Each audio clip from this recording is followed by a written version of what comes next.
Okay, so Extended OS, which is based on Android 12's new official stable version, is out for the Redmi Note 10 Pro users and Redmi Note 10 Pro Max users, of course.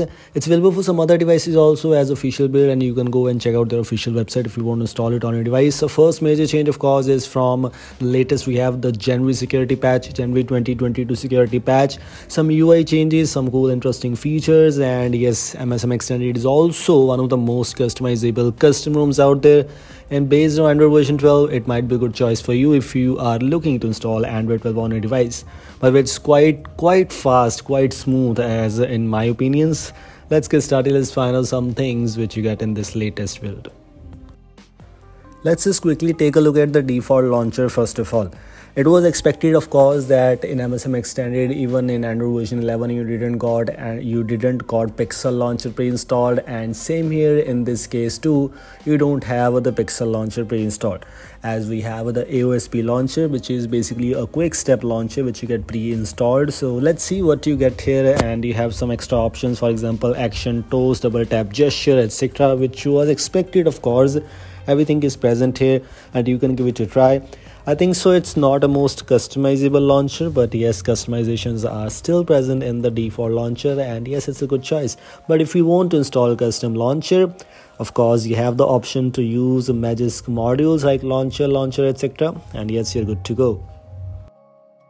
But as I previously mentioned, the ROM is quite smooth. I tried it. The app opening, app closing speed was damn smooth, as it is Android 12 based. And yes, it's quite stable and quite smooth. And yes, I think so you will definitely love the smoothness if you install it. SafeNet matters a lot, and SafeNet status, of course, does not have any kind of issues for you. SafeNet status is passing here in my case. Also, I didn't root my device with Magisk, etc. If you want to root your device, you can, but if you don't want to root your device, it's up to you. The SafeNet status is passing by default. If SafeNet status is passing by default, then you'll be able to use banking apps on your device without having any issues. It's my opinion, and I think so. It's a very good thing, of course, this official build expectedly. It's a little bit unfortunate that you don't have the ANX camera or MIUI camera pre-installed for you.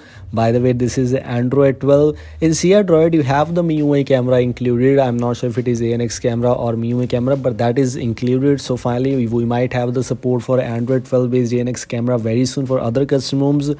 But right now, we have the Google Camera Go edition available for you. Google Camera Go edition is not a bad deal, of course, if you compare it with the SnapCam, which I absolutely don't like at all.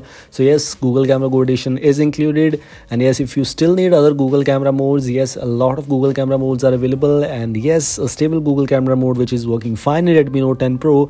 I made a video on that. I'll try to provide the link for that too.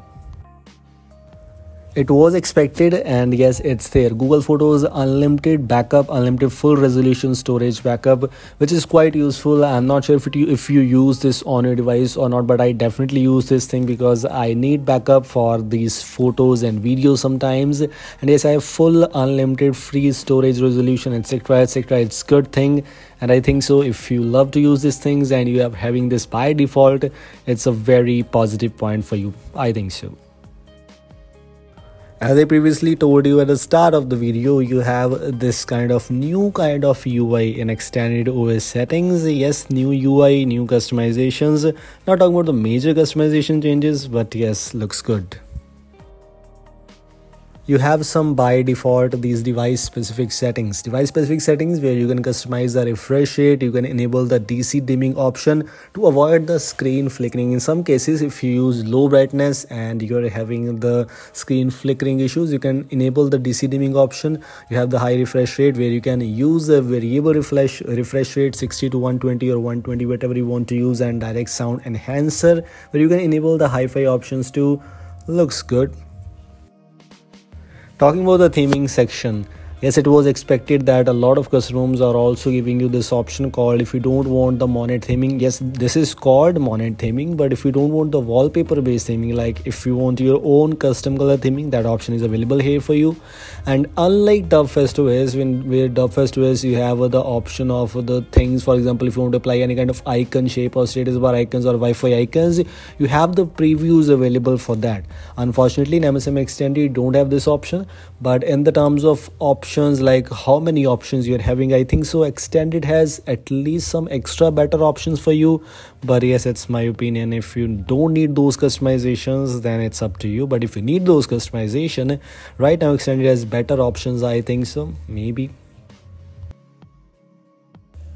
talking about some gesture related settings, for example, if you need 3-finger screenshot, which is quite useful, of course, some double tap gestures in lock screen or status bar, double tap on status bar to put the device to sleep, etc. Some gestures, for example, the power menu gestures, and yes, etc, etc. All the options are available, and I don't think so any feature or any option is compromised in this build, but of course I didn't use it for maybe more than a month, so yes, let's find out if we have anything.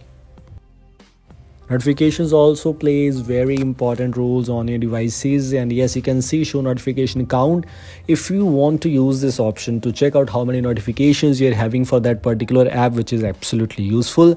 I sometimes use this thing, sometimes does not, so yes, the option is available here for me. If I want to enable it, I can. If I don't want to, I can disable it, including that some breathing notifications, some heads up related customizations, where less boring heads up is my favorite option.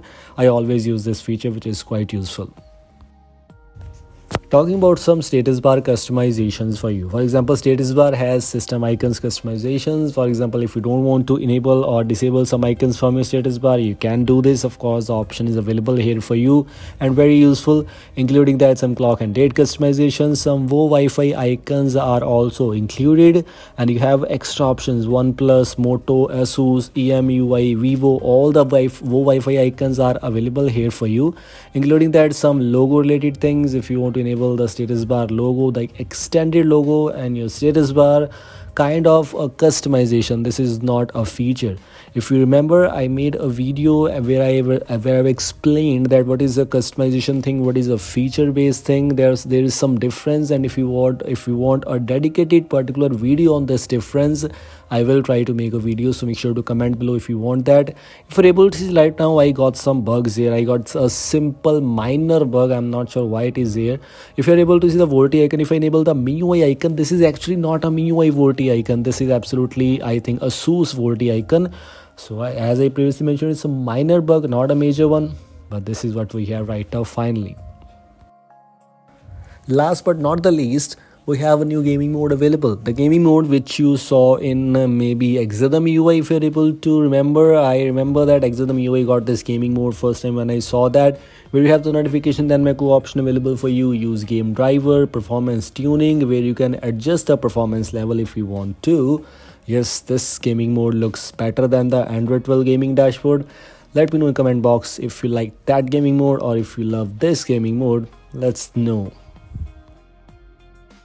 Okay, this is all from today's short and simple video. I hope you like this. If you like this, don't forget to like and share this video. I will see you in the next video. Until then, goodbye. Take care.